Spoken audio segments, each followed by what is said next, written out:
கிறிஸ்துவில் பிரியமானவர்களே, ஆண்டவராகிய இயேசு கிறிஸ்துவின் நாமத்தில் உங்களை வாழ்த்துகிறேன். ஏசாயா 10:27 அபிஷேகத்தினால் நுகம் முறிந்து போம். நம் வாழ்க்கையில் வெற்றியுள்ள வாழ்க்கை வாழ வாழ்க்கையின் ஒவ்வொரு பகுதியிலும் தேவ ஆவியானவரின் அபிஷேகத்தினால் நிறைந்திருப்பதே ஒரே வழி.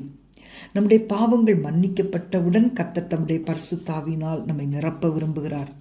நாம் வெற்றிடம் உள்ளவர்களாக வாழக்கூடாது. ஏனென்றால் இந்த சாத்தான் காலியான இடத்தை தேடித்தான் அலைகிறான். நம்மில் வெற்றி இடத்தை அவன் கண்டால் வந்து நம்முடைய வாழ்க்கையை கெடுத்து போடுவான்.